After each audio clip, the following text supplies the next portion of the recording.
Hi friends, this is RP. ఈ వీడియోలో రేపటికి అంటే 18th జూలైకి నిఫ్టీ, బ్యాంక్ నిఫ్టీ లెవెల్స్, దాంతోపాటుగా కొన్ని స్టాక్స్ కి technical levels, stock futures activity ఇవన్నీ కూడా ఈ వీడియోలో చూద్దాం. సో లాస్ట్ ట్రేడింగ్ డే రోజు నిఫ్టీ ఫ్లాట్ గా క్లోజ్ అయింది. సో 24,613 దగ్గర క్లోజ్ అయింది. నిఫ్టీ 50 స్టాక్స్ లో టాప్ పర్ఫార్మర్స్ అనుకోవచ్చు. Coal India, BPCL, Hindustan Unilever, తర్వాత Tata consumer products, Bharti Airtel, LTIM, HDFC life, tech Mahindra, Infosys ఇవన్నీ కూడా మోర్ దెన్ 1% పెరిగిన స్టాక్స్. తగ్గిన స్టాక్స్ లో చూస్తే టాప్ లో ఉంది శ్రీరామ్ ఫైనాన్స్, డాక్టర్ రెడ్డి, దాని తర్వాత Kotak bank, UltraTech cement, NTPC, Hindalco, Reliance industries ఇవన్నీ కూడా కొంచెం నెగిటివ్ గా క్లోజ్ అయ్యాయి నిఫ్టీలో. మనం బ్యాంక్ నిఫ్టీలో చూస్తే బ్యాంక్ నిఫ్టీలో 4 స్టాక్స్ అడ్వాన్స్ ఉంటే 8 స్టాక్స్ నెగిటివ్ గా క్లోజ్ అయ్యాయి. ఓవరాల్ గా బ్యాంక్ నిఫ్టీ మైనస్ లో క్లోజ్ అయింది. మనం గత వీడియోస్ లో కూడా అనుకున్నాం, కంపారిటివ్లీ నిఫ్టీతో కంపేర్ చేస్తే బ్యాంక్ నిఫ్టీ కొంత వీక్ గా ఉందని. సో బ్యాంక్ నిఫ్టీలో బంధన్ బ్యాంక్ ఒకటే మోర్ దెన్ 1% పెరిగింది. మిగిలిన అన్ని కూడా కొంచెం పాజిటివ్ గా ఉన్న స్టాక్స్ ఓన్లీ 4. బట్ నెగిటివ్ లో ఉన్న స్టాక్స్ లో Kotak bank more than 2% minus, AU bank minus 1%, తర్వాత PNB, IDFC first bank, Axis bank, HDFC bank ఇవన్నీ కూడా నెగిటివ్ గా క్లోజ్ అయ్యాయి. సో ఇప్పుడు మనం టెక్నికల్ లెవెల్స్ చూద్దాం. ఫస్ట్ నిఫ్టీకి. So Nifty daily candlestick chart. So ఇక్కడ చూస్తే మనకి లాస్ట్ 2 ట్రేడింగ్ సెషన్స్ కూడా డోజీ క్యాండిల్ ఫామ్ అవుతా ఉంది. సో కొంచెం మార్కెట్ స్టెబిలైజ్ అవుతుంది, న్యూట్రల్ మోడ్ లోకి వెళ్ళే ఛాన్సెస్ ఎక్కువ కనపడుతుంది. ఎందుకంటే మంచి ర్యాలీ తీసుకుంది. ఇక్కడ కొంత పాజ్ అయ్యే అవకాశాలు ఎక్కువ కనపడుతున్నాయి.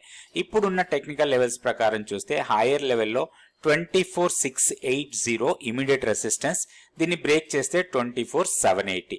ఇవి రెండు రెసిస్టెన్స్ లెవెల్స్ లాగా ఉంటాయి. డౌన్ సైడ్ కి వస్తే మనకి ప్రీవియస్ డే లో 24,521, సో 24,520 ఆర్ 24,500 ఇమీడియట్ సపోర్ట్ లాగా ఉంటుంది. దీన్ని బ్రేక్ చేస్తే మాత్రం మన కీ లెవెల్ ని టెస్ట్ చేయొచ్చు. కీ లెవెల్ వచ్చి 24,330. సో ఈ లెవెల్స్ దృష్టిలో పెట్టుకొని మనం నిఫ్టీలో ఒక పాజిటివ్ బయాస్ తోనే ట్రేడ్ చేయొచ్చు. ఎవరైనా ఆప్షన్స్ లో ట్రేడ్ చేసే వాళ్ళు ఉంటే ఆప్షన్స్ లో ఒక న్యూట్రల్ స్ట్రాటజీ కోసం ప్లాన్ చేయొచ్చు నిఫ్టీలో. నెక్స్ట్ మనం బ్యాంక్ నిఫ్టీ చూద్దాం. సో బ్యాంక్ నిఫ్టీ కొన్ని రోజుల నుంచి రేంజ్ బౌండ్ ట్రేడింగ్ జరుగుతూ ఉంది, కొంత న్యూట్రల్ బయాస్ తోనే ట్రేడ్ అవుతా ఉంది. సో ఇప్పుడున్న లెవెల్స్ ప్రకారం చూస్తే లాస్ట్ క్లోజింగ్ వచ్చి 52,413. ఇప్పుడు ఇమీడియట్ రెసిస్టెన్స్ 670. దీన్ని బ్రేక్ చేస్తే 53,000 వరకు అప్ సైడ్ కి వెళ్ళొచ్చు. డౌన్ సైడ్ ఇమీడియట్ సపోర్ట్ 52,180, దాన్ని బ్రేక్ చేస్తే 51,970. ఇది మన కీ లెవెల్. 51,970ని టెస్ట్ చేయొచ్చు వన్స్ 52,180ని బ్రేక్ చేస్తే. లెవెల్స్ దృష్టిలో పెట్టుకొని మనం బ్యాంక్ నిఫ్టీలో కూడా ట్రేడ్ చేసుకోవచ్చు. ఇప్పుడు మనం స్టాక్ ఫ్యూచర్స్ లో యాక్టివిటీ ఎలా ఉందో చూద్దాం. సో స్టాక్ ఫ్యూచర్స్ లో చూస్తే లాంగ్స్ బిల్డ్ అవుతున్న స్టాక్స్ లో బజాజ్ ఆటో, తర్వాత Page industries, Hindustan petro, Godrej properties, OFSS, UBL, Colpal, Hindustan Unilever, Jindal steel, ITC, Asian paints, persistent system వీటన్నిటిలో కూడా లాంగ్స్ బిల్డ్ అవుతున్నట్టుగా ఉంది డేటా ప్రకారం. నేను షార్ట్స్ ఎక్కడ బిల్డ్ అవుతున్నాయో కూడా చూద్దాం. ఇక్కడ షార్ట్స్ బిల్డ్ అవుతున్న స్టాక్స్ లో ఓపెన్ ఇంట్రెస్ట్ పెరుగుతూ ప్రైస్ తగ్గిన స్టాక్స్ ఇవి.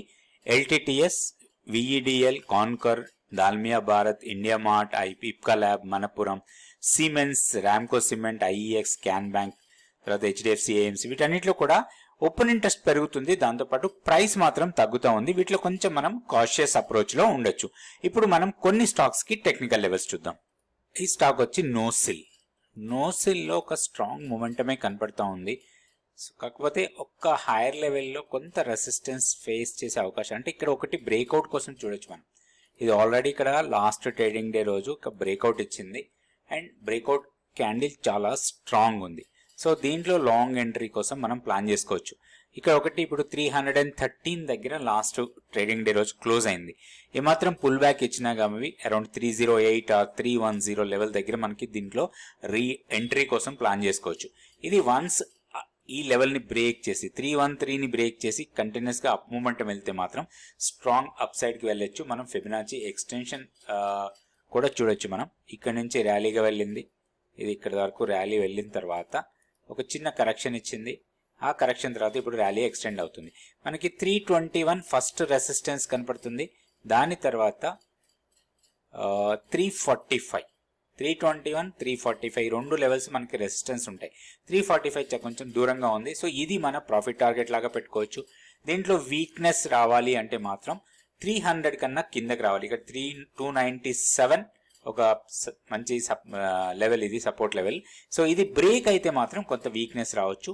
297 ని మన స్టాప్ లాస్ లో పెట్టుకొని దీంట్లో లాంగ్ ఎంట్రీ కోసం ప్లాన్ చేసుకోవచ్చు. ఇది నో సిల్. నెక్స్ట్ ఇంకొక స్టాక్ చూద్దాం. ఈ స్టాక్ వచ్చి నాట్కో ఫార్మా. నాట్కో ఫార్మాలో ఒక డీసెంట్ మూమెంటం కనపడుతుంది. ఇక్కడ చూస్తే మనకి ప్యాటర్న్ ఒక స్ట్రాంగ్ అప్ మూమెంటం ప్యాటర్న్ ఇది. సో ఇది ఫర్దర్ గా అప్ సైడ్ కి వెళ్లే అవకాశాలు ఎక్కువ కనపడుతున్నాయి. లాస్ట్ ట్రేడింగ్ డే రోజు ఒక డీసెంట్ బ్రేక్అవుట్ ఇచ్చింది మనకి. ఆ బ్రేక్అవుట్ లెవెల్ ని రీటెస్ట్ చేస్తే మాత్రం దీంట్లో లాంగ్ ఎంట్రీకి ప్లాన్ చేసుకోవచ్చు. ఇక 1246 బ్రేక్అవుట్ లెవెల్. సో 1246 ఆర్ 1250 అనుకోవచ్చు. 1281 దగ్గర క్లోజ్ అయింది. సో 1246 ఆర్ 1250 లెవెల్స్కి వస్తే దీంట్లో లాంగ్ ఎంట్రీ కోసం ప్లాన్ చేయొచ్చు. ఓన్లీ మనకి వీక్నెస్ ఎప్పుడు రావచ్చు, దీనికన్నా కిందకు వెళ్తే, ఈ ప్రీవియస్ లో ఉంది కదా, ఆ లో కన్నా కిందకు వస్తే మాత్రం మనం దాంట్లో కొంత వీక్నెస్ కోసం వీక్నెస్ ఉండొచ్చు అనుకోవచ్చు. మనకి ఇక్కడ 1165 ఆ లెవెల్ దగ్గర. సో 1160, 1165 లెవెల్ కన్నా కిందకు వస్తేనే దీంట్లో వీక్నెస్ ఉండొచ్చు. ఇది once up side momentum continue అయితే మాత్రం ఈ లెవెల్స్ ప్రకారం చూస్తే ఇది ర్యాలీ, ఇక్కడ కొంత కరెక్షన్ అయింది, తర్వాత ర్యాలీ ఎక్స్టెండ్ అవుతా ఉంది. సో మనకి ఆల్రెడీ ఈ రీట్రేస్మెంట్ లెవెల్ ని క్రాస్ చేసింది, 1272 ని క్రాస్ చేసింది.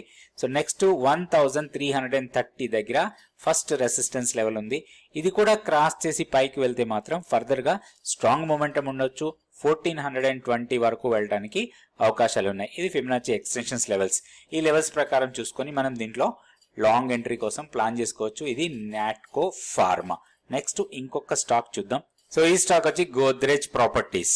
సో మనకి ఇందాక ఫ్యూచర్స్ డేటాలో కూడా ఒక లాంగ్ ఎంట్రీస్ ఎక్కువ జరుగుతూ ఉన్నాయి, లాంగ్స్ ఎక్కువ బిల్డ్ అవుతా ఉన్న స్టాక్ ఇది. ఇక్కడ మనకి డీసెంట్ కన్సాలిడేషన్ తర్వాత బ్రేక్అవుట్. సో ఇట్లా కన్సాలిడేట్ అయ్యి బ్రేక్అవుట్ ఇస్తే మాత్రం స్ట్రాంగ్ మూమెంటం ఉండే అవకాశాలు చాలా ఎక్కువ ఉంటాయి స్టాక్స్ లో. సో దీంట్లో మనం ఈ కన్సాలిడేటెడ్ జోన్ ని బ్రేక్అవుట్ చేసింది 3335 దగ్గర. సో ఇప్పుడు 3380 దగ్గర క్లోజ్ అయింది. ఏదైనా పుల్ బ్యాక్ ఇస్తే మాత్రం దీంట్లో ఒక లాంగ్ ఎంట్రీ కోసం ప్లాన్ చేసుకోవచ్చు మనం. ఈ జోన్ బ్రేక్అవుట్ ఇచ్చేసింది ఇక్కడ కన్సాలిడేట్ అయిన తర్వాత. సో దీంట్లో ఒక హైయర్ లెవెల్కి వెళ్ళటానికి ఎక్కువ అవకాశాలు కనపడుతున్నాయి మనకి.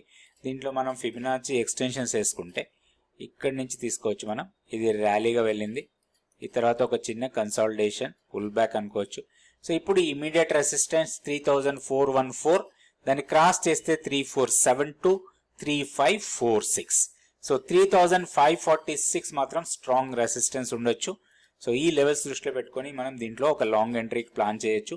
వీక్నెస్ 3200 కన్నా కిందకు వస్తే మాత్రం స్టాక్ లో కొంత వీక్నెస్ రావచ్చు. అది మన స్టాప్ లాస్ లాగా పెట్టుకొని దీంట్లో లాంగ్ ఎంట్రీ కోసం ప్లాన్ చేసుకోవచ్చు. ఇది గోద్రేజ్ ప్రాపర్టీస్. స్టాక్ ఏదైనా సరే మీరు సెలెక్ట్ చేసినప్పుడు కొన్ని లెవెల్స్ చూసుకోండి. Fibonacci extensions levels, Fibonacci retracement levels, అదేవిధంగా కొన్ని ఇంపార్టెంట్ మూవింగ్ యావరేజెస్ కానీ ఇట్లాంటి కొన్ని లెవెల్స్ పెట్టుకొని ఆ లెవెల్స్ ప్రకారం మనం ట్రేడ్ చేసుకోవచ్చు. అయితే స్ట్రిక్ట్ గా స్టాప్ లాస్ పెట్టుకొని ట్రేడ్ చేసుకోవాలి. రేపటి వీడియోలో మళ్ళీ కొన్ని స్టాక్స్, నిఫ్టీ, బ్యాంక్ నిఫ్టీ గురించి చూద్దాం. Thank you so much for watching this video.